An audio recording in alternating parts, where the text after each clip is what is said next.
இந்த திட்டத்தை தொடங்கியவுடன் இதனை செயல்பட விடக்கூடாது என்று சில பேர் உச்சநீதிமன்றம் வர போனாங்க. இந்த மாவட்டத்தை சார்ந்த அவங்களுக்கு உச்சநீதிமன்றமே ஃபைன் போட்டு அனுப்புனாங்க. தமிழ்நாட்டோட எதிர்காலத்தை வடிவமைக்கக்கூடிய நம்முடைய பணிகளின் அடுத்த கட்ட பாய்ச்சலாய்த்தான் உங்க கனவை சொல்லுங்க திட்டத்தை தொடங்கி வச்சிருக்கிறேன். ஒன்றிய பாஜக அரசும் அதனுடைய கூட்டாளிகளும் தமிழ்நாட்டினுடைய வளர்ச்சியை கெடுக்க அனைத்து செயல்களையும் தொடர்ந்து செஞ்சுக்கிட்டு இருக்கிறாங்க. இந்தியாவிலேயே தமிழ்நாடு தான் 2வது பெரிய பொருளாதார நாடாக இன்றைக்கு இருக்கு. இந்தியாவுடைய வளர்ச்சிக்காக நாம இந்த அளவுக்கு கடுமையா உழைச்சிட்டு இருக்கிறோம். எப்படியும் துறக்கத்தானே போறோம், இவங்களுக்கு எதுக்கு நிதி ஒதுக்கணும் அப்படி நினைச்சிருக்கலாம். அதான் உண்மைதான். நாம தான் வெற்றி பெற போறோம். அடுத்து உங்க ஆதரவோடு அமைய போறது திராவிட மாடல் 2.0 அரசு தான். உங்க கனவுகளை நிச்சயம் இந்த முத்துவேல் கருணாநிதி ஸ்டாலின் நிறைவேற்றியே தருவான்.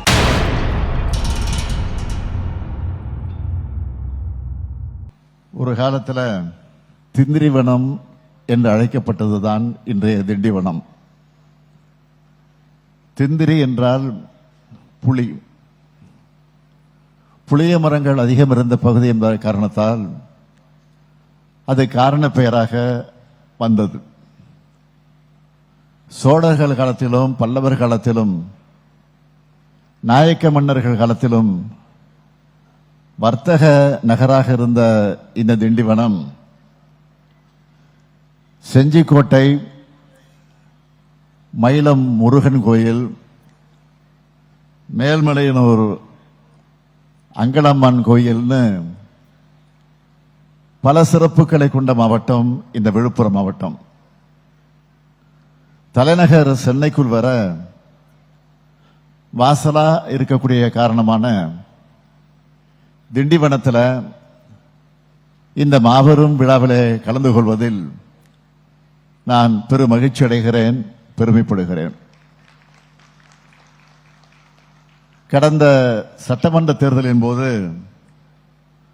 தொலைநோக்கு பார்வையோட தேர்தல் அறிக்கையில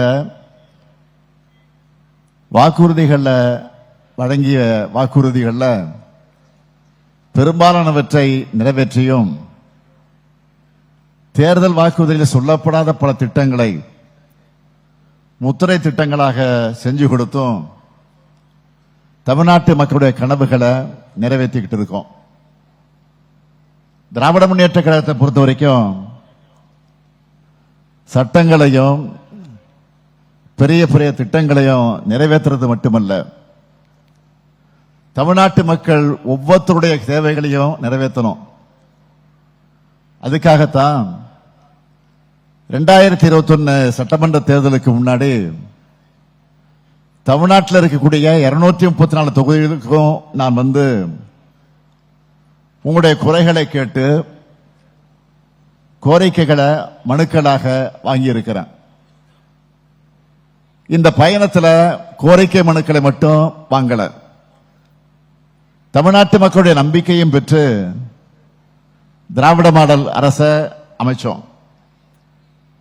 அந்த மனுக்களை எல்லாம் 100 நாட்களுக்குள்ள தீர்த்து வைக்கணும்னு முதலமைச்சரா பொறுப்பேற்ற முதல் நாளிலேயே உங்கள் தொகுதியில் முதலமைச்சர் என்ற ஒரு புது துறையை உருவாக்கின.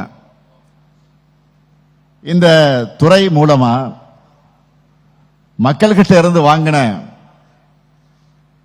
4,57,645 மனுக்களுக்கு 100 நாட்கள்ல தீர்வு கண்டோம்.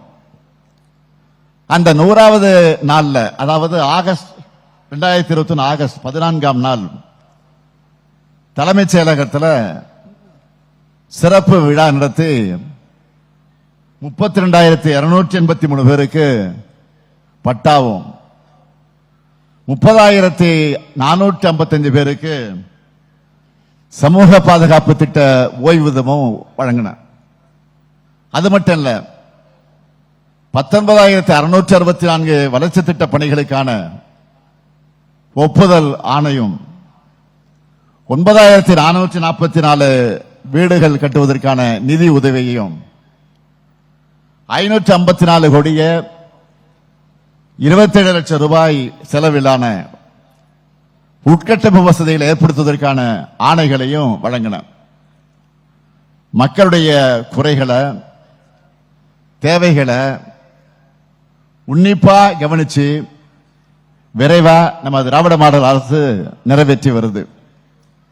இது மக்கள்கிட்ட நம்பிக்கையும் எதிர்பார்ப்பையும் அதிகமாக்கிடுச்சு.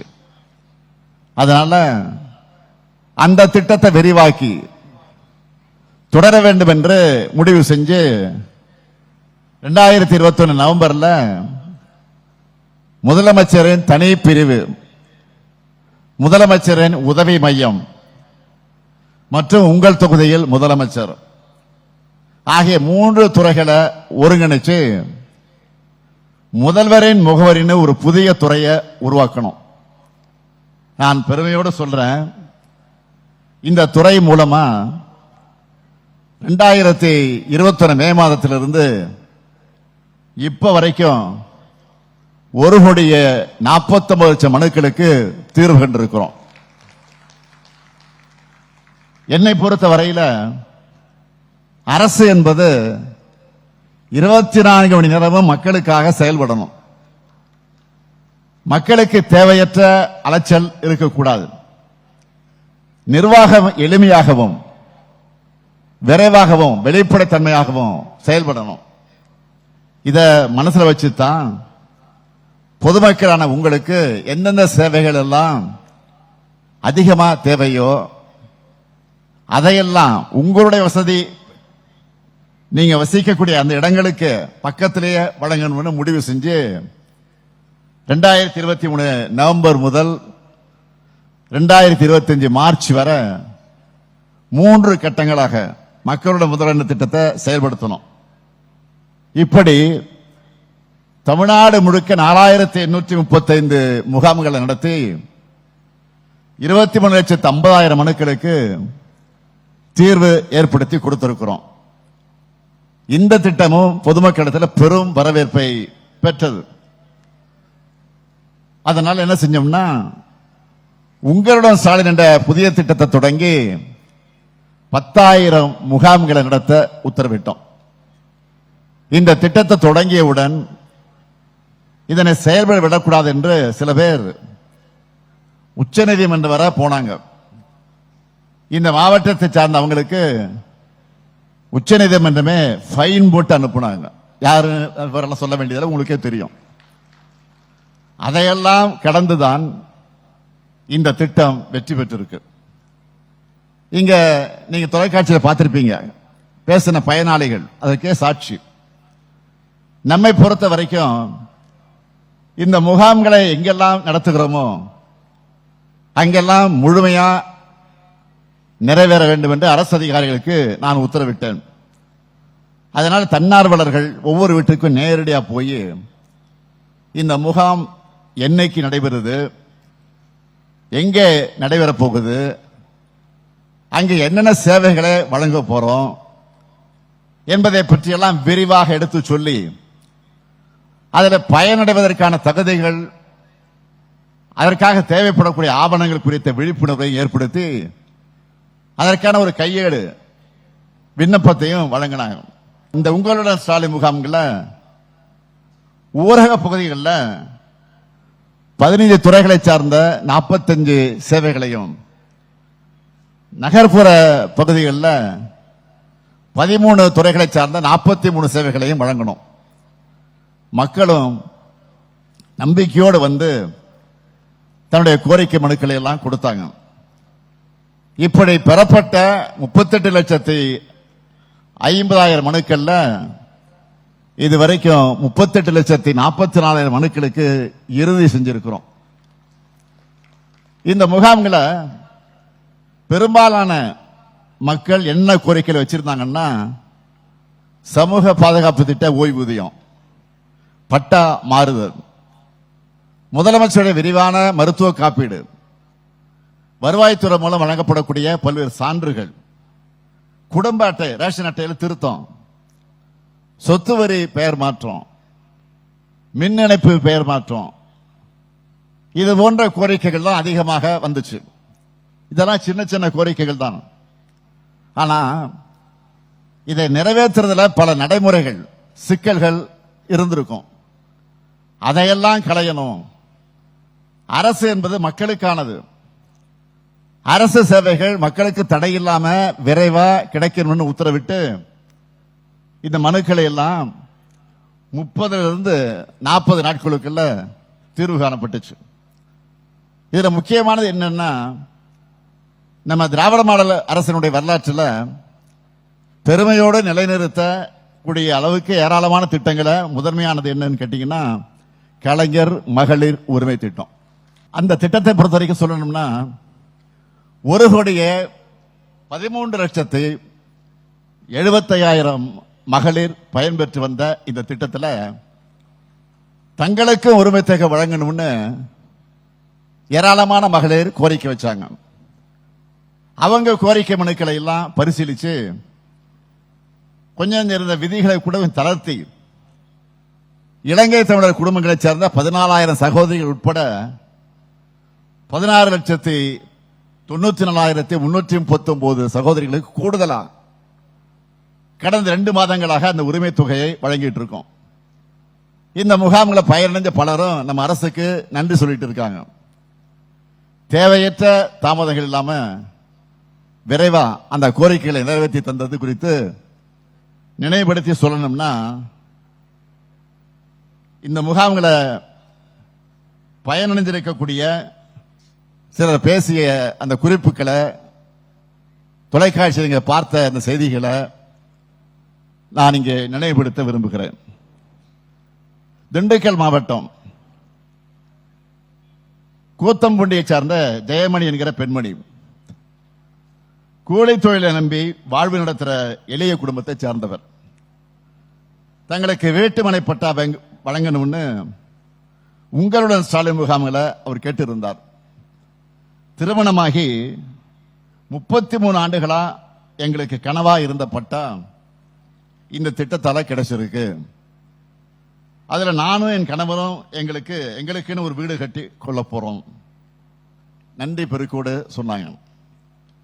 அதே போல மணிகண்டன் என்கிற ஒருத்தர் பட்டால பெயர் மாற்றம் செய்ய நிறைய அலைஞ்சிருக்கிறார்.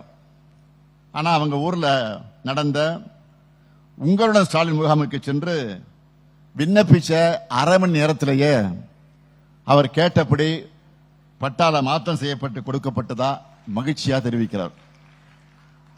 அதே போல ஈரோட்டை சேர்ந்த கருப்பையா என்கிற மாற்றுத்திறனாளி தனக்கு 4 சக்கர பைக் வேணும்னு உங்களுடன் ஸ்டாலின் முகாமுக்கு மனு கொடுத்திருந்தார். அவருக்கு அரசு நலத்திட்ட விழாவில் நானே அந்த வாகனத்தை வழங்கினேன். சென்னை காரம்பாக்கத்தை சார்ந்த ராஜேஸ்வரி என்பவர் 30 ஆண்டுகளா அவங்க வசிச்சுட்டு வரக்கூடிய வீட்டுக்கு பட்டா இல்லை என்றும் அந்த கனவை உங்களுடன் ஸ்டாலின் திட்டம் தான் நிறைவேற்றி தரணும்னு சொல்லி அதுவும் நிறைவேற்றப்பட்டு அதை நிகழ்ச்சியோடு சொல்லுகிற அந்த வீடியோவையும் நான் பார்த்தேன். அதே போல தம்பி துணை முதலமைச்சர் உதயநிதி ஸ்டாலின் கையால அவர் தன்னுடைய வீட்டு பட்டாவை வாங்கி இருக்கிறார். தன்னுடைய தாயால வாங்க முடியாத பட்டா இப்போ தன்னுடைய காலத்தில் கிடைச்சிருக்கு, நன்றி பெருக்கோடு அவர் பேசியிருக்கிறார். இப்படி தமிழ்நாட்டில் வாழக்கூடிய ஒவ்வொருத்தருடைய குரலையும் கேட்டு உங்களுடைய தேவைகளை இன்றைக்கு நாம் நிறைவேற்றிக் கொண்டிருக்கிறோம். அந்த அடிப்படையில் தான் இந்த நிகழ்ச்சியில புதுசா 1,82,967 பேருக்கு பல்வேறு சமூக பாதுகாப்பு திட்டங்கள்ல ஓய்வூதியம் வழங்கப்பட இருக்கு. இத்துடன் 35,45,000 பேருக்கு நம்ம அரசு சமூக பாதுகாப்பு ஓய்வூதியம் வழங்குது.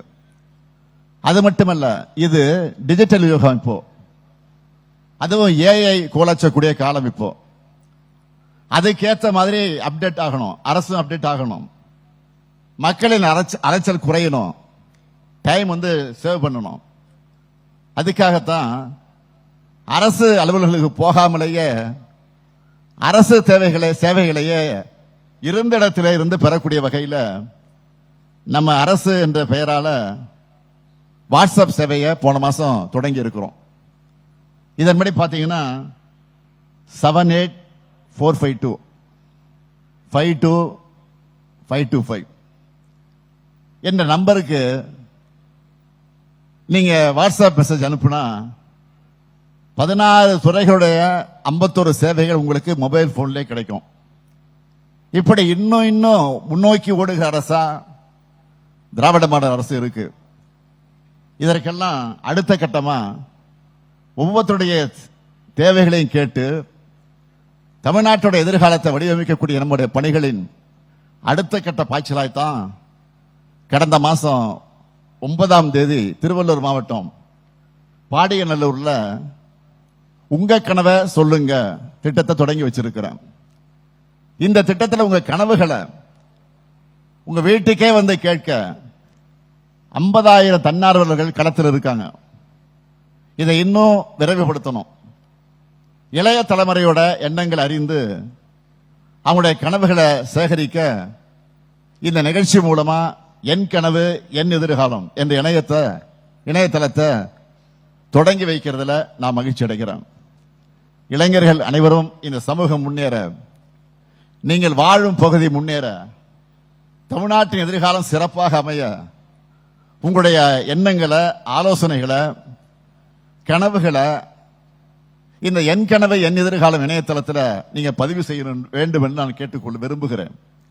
இப்படி நாம ஒரு பக்கம் தமிழ்நாட்டின் வளர்ச்சிக்காக திட்டமிட்டு வந்தா, இன்னொரு பக்கம் ஒன்றிய பாஜக அரசும் அதனுடைய கூட்டாளிகளும் தமிழ்நாட்டினுடைய வளர்ச்சியை கெடுக்க அனைத்து செயல்களையும் தொடர்ந்து செஞ்சுக்கிட்டு இருக்கிறாங்க.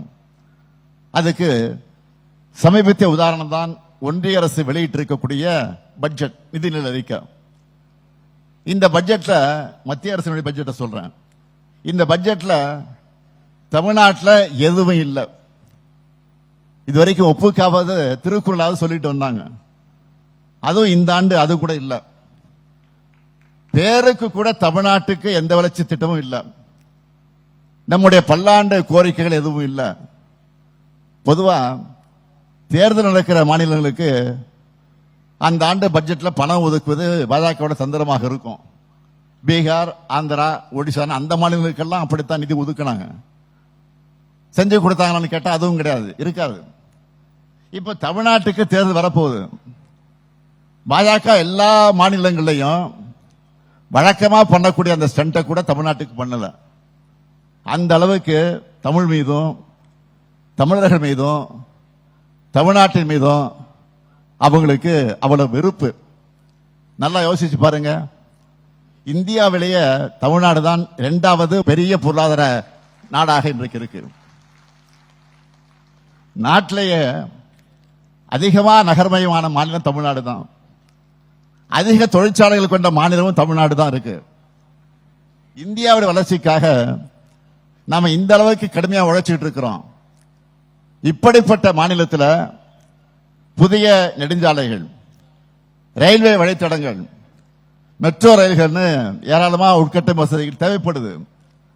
ஆனா ஒன்றிய அரசுக்கு வரி வருவாயை வாரி வழங்குற நம்ம மாநிலத்துக்கு மிக மிக மிக சொற்பமான பங்கை தான் திருப்பி தராங்க. 11 ஆண்டுகளா சிறப்பு திட்டங்களை அறிவிக்காம வஞ்சிக்கிறாங்க. ஏன் இப்படி? ஒருவேளை தேர்தல் முன்கூட்டியே அவங்களுக்கு தெரிஞ்சு எப்படியும் துறக்கத்தானே போறோம், இவங்களுக்கு எதுக்கு நிதி ஒதுக்கணும் அப்படி நினைச்சிருக்கலாம். அதான் உண்மைதான். நாம தான் வெற்றி பெற போறோம், அது எந்த மாற்றமும் கிடையாது. அடுத்து உங்க ஆதரவோடு அமைய போறது திராவிட மாடல் 2.0 அரசு தான். அடுத்து அமைய உள்ள நம்ம ஆட்சி இன்னும் பல திட்டங்களை நிறைவேற்றுவோம். உங்க கனவுகளை நிச்சயம் இந்த முத்துவேல் கருணாநிதி ஸ்டாலின் நிறைவேற்றியே தருவான்.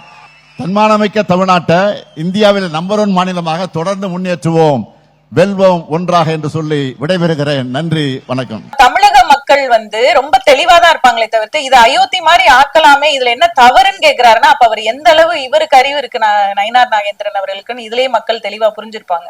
அப்ப நீங்க என்ன சொல்ல வரீங்க? நேரடியா நாங்க அப்படிதான் பண்ணுவோம், நாங்க பிஜேபியை உள்ள நுழைக்கிறதுக்கு RSS மூலமா எல்லா காரியங்களையும் நாங்க இதெல்லாம் ஒரு சின்ன சின்ன விஷயங்கள் அப்படியே குட்டி குட்டியா அரிச்சு அப்படியே பெரிய பூதாகரமா ஆக்கி அதுல ஒரு சந்தோஷப்படுறதுதான் பிஜேபியோட நோக்கம். என்னன்னா தமிழக மக்களுடைய நிம்மதியை கெடுக்கும்.